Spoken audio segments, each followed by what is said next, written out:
여러분 안녕하세요. 오늘 영상에서는 생일이 겨울철인 분들 재물복을 설명을 해드리겠습니다. 추나추동 사계절 가운데 겨울의 시기에 태어나신 분들은 오행상 겨울이 뜻하는 게 이 물에 해당이 되는데요. 그래서 재물발복과 또 운세의 그 전개에 있어서도 오행 그 물이라고 하는 그런 특성이나 그런 공통점들이 나타난다는 것인데요. 여러분들도 잘 아시다시피 물이라는 것은 막힘없이 흘러가는 것을 뜻하죠. 재물복도 마찬가지입니다. 살다 보면 금전운이 늘 좋을 수만은 없는 것이죠. 그래서 어떤 시기에는 또 막혀서 우리가 고생도 하고 그러는데요. 생일이 겨울철에 태어나신 분들 같으면은 막힌 듯 하면서도 이 금전운이나 또 재물운수가 풀려나간다는 거죠. 계절이 그 겨울의 시기라는 것은 또 큰 수확을 저장을 하는 그런 시기로 보시면 되는데요. 크게 또 수확한 것들은 당연히 여기에서 재물이나 또 금전을 말하는 것이고요. 또 가을 거제에서 크게 그 결실이 쌓인 것을 또 겨울의 시기에는 그 재물창고에 가득 저장을 해두고 또 겨울나기를 할 텐데요. 부모 덕이 있다든지 또 조상들이 뭔가를 좀 물려주어서 그것을 좀 누리게 되는 경우도 그래서 상대적으로 이 겨울에 태어난 사람들은 좀 많다고 봐야 되는데요. 먹을 것이나 또 그 금전의 취득을 위해서 활발히 그렇게 생산 활동을 하는 시기가 겨울은 아닌데요. 겨울은 그런 활동의 기회는 당연히 줄어든 시기를 의미하지만은 반대로 또 재물국간에는 재물이 가득 쌓여져 있는 그런 시기를 의미한다고 보셔야 되죠. 이런 이유로 또 겨울에 태어나신 분들은 자기 돈이든 또 남의 돈이든 일단 그 돈의 융통과 회전이 아주 좋은 편에 속합니다. 돈 운이 있고요. 또 돈의 어떤 자금의 운용 능력이 이런 분들에게 아주 많다는 건데요.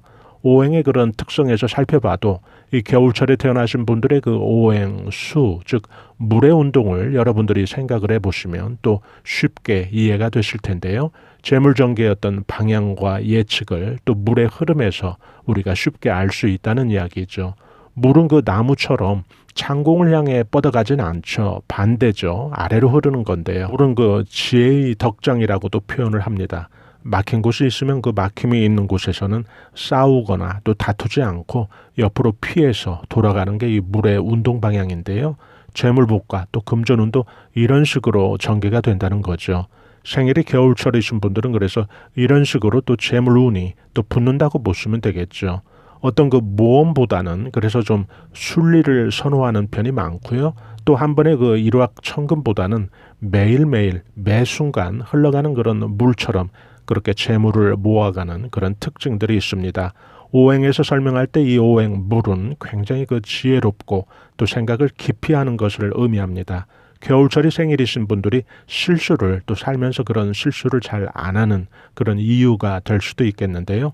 생각을 깊이 한다는 것은 결국 재물을 모아가고 또 키워가는데 큰 장점이 될 수 있다는 거죠. 예를 들어 어떤 투자를 하더라도 또 심사숙고하는 그런 경향이 있다면 대개 그 겨울의 시기에 태어나신 분들이 그런데요. 돌다리도 좀 두들겨 보고 그렇게 건너가는 그런 스타일로 보시면 되니까요. 이런 경우에는 아무래도 실수의 그런 기회가 줄어들 수밖에 없는 거죠. 또 사기 같은 경우도 좀 잘 당하지 않는 그런 장점도 있고요. 또 그 오행 물의 관점에서 좀 살펴보면 오행 그 물이 갖고 있는 특성이라는 것은 실제 그 인생의 전개에서도 크게 다르지 않게 작용을 하는 것을 우리에게 보여주는데요. 자신의 어떤 사적인 것을 공유하는 것을 좋아하지 않는 그런 성격들이 또 많고요. 또 프라이버시에 아주 예민하고 또 그것을 침해당하는 것을 용납 안 하는 그런 성격들이 이 겨울철 생일이신 분들에게서 많이 보여집니다. 실제로도 이것이 그들의 특징처럼 나타나기도 하는데요. 이것은 또 다른 의미로는 말을 이곳저곳 전하지 않는 그런 성격을 동시에 말하기도 하는데요. 타인으로부터는 그래서 내 비밀이나 또 내 정보를 발설하지 않고 지켜줄 것이라고 하는 그 믿음을 줄 수가 있어서 타인들로부터의 그 평판이 저 사람이면 신뢰할 수 있어 라는 그런 평판을 많이 받는다고 합니다. 저장돼 있는 부족함이 없는 그런 재물복을 갖고 태어난 이 겨울철 생일이신 분들은 그래서 인생의 어떤 그 주기에 한 번씩 또 크게 또 한 단계 달라지는 그런 눈에 띄는 재물복 상승이 찾아오는데요. 부동산에서 혹은 직장의 어떤 승진의 시기에 또 결혼의 시기에 혹은 사업의 어떤 확장의 시기에 해당이 되는데요. 매일매일 물처럼 모아지던 이런 재물운이 크게 어느 한 단계 좀 상승이 되는 한 단계 좀 발복이 되는 이런 시점들 여러분들께서 잘 기억해 두시면 여러분들이 또 이런 시기가 됐을 때 더 효과적인 그런 재물 전략으로 또 대처가 되겠죠. 오행의 작용으로 또 이해하셔도 똑같은데요. 물이라는 게 그 큰 강물이 도도히 흘러가다가 또 어느 지점에서는 또 다른 그런 물줄기들이 계속 합류되면서 큰 물줄기가 되는 그런 이치를 생각해 보시면 쉽게 이해가 되실 겁니다. 물이라는 게 계속 그 위에서 또 아래로 그리고 그런 흐르는 과정이 계속 반복이 되다 보면 여기저기서 계속 다른 방향에서 흘러 들어온 그런 물줄기들이 모아지고 또 합수되는 그런 과정이 있기 마련이죠. 이것이 그 현실에서 또 그대로 적용이 돼서 겨울철이 생일이신 분들은 시간의 어떤 순차적인 흐름대로 또 재물복이 발전하고 모아진다고 보시면 되는데요. 나이 들수록 예를 들어 40대보다는 50대, 50대보다는 60대 이런 식으로 재물이 좀 안정적으로 나이에 어떤 비례해서 쌓이는 경우가 많다고 합니다. 지혜롭고 심사숙고형의 성격들이 많아서 재물을 모아가거나 또 재테크를 할 때 실패보다는 또 성과를 나타내는 경우가 상대적으로 많다고 보시면 되겠고요. 또 오행으로 살펴보면 그 물의 종착점은 큰 바다로 나가게 되는 건데요. 여기에서 그 큰 바다라고 한다면 살면서 우리가 그 이만큼은 좀 모아서 살아야지 혹은 뭐 남부럽지 않게 이만큼은 좀 재물을 모아야지 하는 그런 생각이 있다면 겨울철에 태어나신 분들은 큰 바다에 그 물이 도착하고 또 모이듯이 결국에는 그만큼의 그 생각하는 재물복을 누리고 산다는 걸 의미하죠. 사람에 따라서 환경에 따라서 또 출발 지점에 따라서 큰 바다로 나오는 그 물의 순서는 조금씩 다르겠지만은 결국은 바다에 닿듯이 물이 없는 어떤 재물복을 얻는다는 건데요. 이런 주된 특징을 갖고 있는 것이 바로 겨울철에 이 시기에 태어나신 분들의 공통적인 그런 특징들입니다.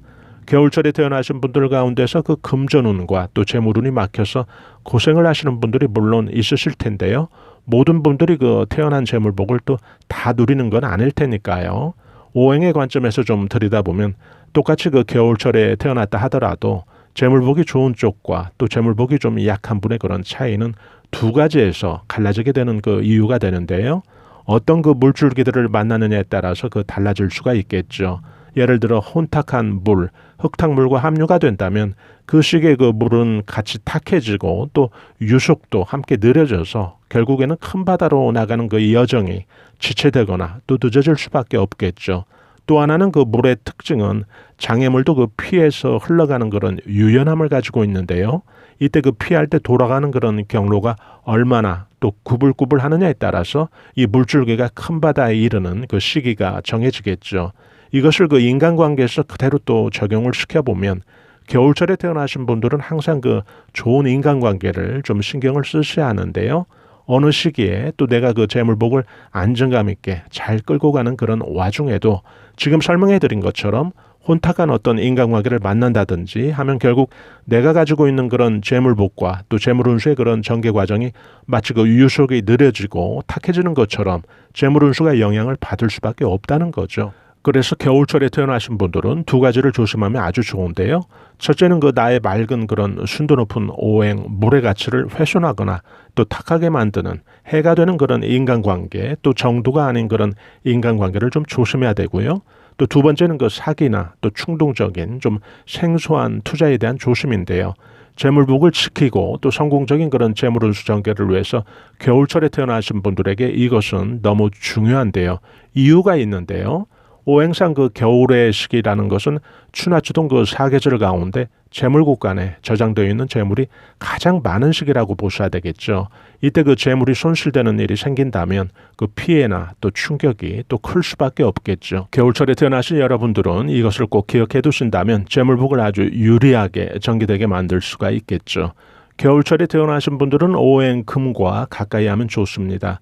몸에 금목걸이, 금반지, 금팔찌, 금발찌 여기에 다 해당이 되고요. 여기에서 오행 금은 물을 좀 늘 신선한 물 결정체로 유지해 주는데 에너지를 주고 또 힘을 주는데 도움이 되기 때문에 그렇습니다. 오행 금으로부터의 그 수열이 겨울철이 상징하는 오행 수, 즉 물에게는 아주 최고의 귀인인 셈인데요. 더 나아가서 그 오행 금의 특성을 닮은 그런 사람들이 또 여러분들에게는 귀인의 역할이 된다는 것도 참고하시면 좋을 텐데요.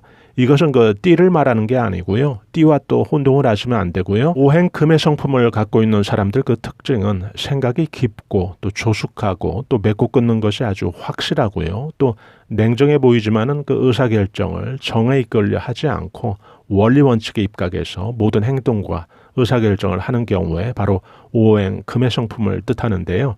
이런 성격의 그 사람들을 가까이 하시면 크게 또 물의 기운을 갖고 있는 여러분들에게는 귀인의 역할이 된다는 것이죠. 오행 배치를 살펴보면 모든 오행은 마치 그 서로 상극의 오행의 그 중재자 같기도 한데요.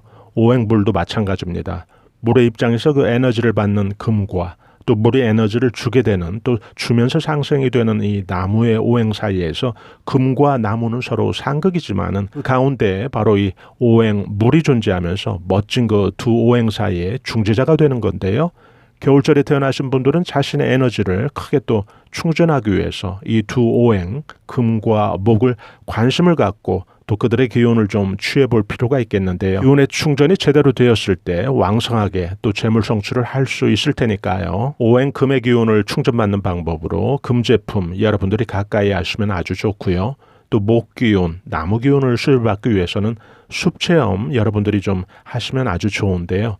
또 숲에 갈, 또 자연에 나갈 또 그런 시간이 여의치 않으신 또 그런 분들이 계시다면 푸른 그 대나무 사진, 대나무 기운을 주는 그런 그림을 또 여러분들이 보시면서 기운을 받으실 수도 있겠죠. 푸른 대나무나 아니면은 푸른 침엽수 사진 한 번씩 여러분들이 보셔도 또 같은 효과를 볼 수가 있습니다. 오늘 이 시간에는 여러분들과 함께 겨울철에 태어나신 분들 재물복을 인생 총운 차원에서 한번 살펴봤는데요. 또 이런 정보가 또 여러분들이 그 각자의 재물 전략을 세우실 때 작게라도 도움이 된다면 참 좋겠습니다. 저희 감성 수채화 TV에서는 앞만 보고 열심히 살아가는 우리 서민들이 자연의 기운, 또 풍수의 기운, 또 운세의 기운으로 우리의 그 삶을 한 차원 끌어올려 줄 수 있는 다양한 풍수 정보, 또 운세 정보 함께 올려드리고 있는데요. 좋아요와 구독으로 또 이런 정보들을 여러분들께서 실시간 편리하게 또 무료로 받아보실 수 있으니까요. 저희는 다음에 더 알찬 정보로 여러분들 다시 찾아뵙겠습니다. 대단히 감사합니다. 여러분 안녕히 계세요.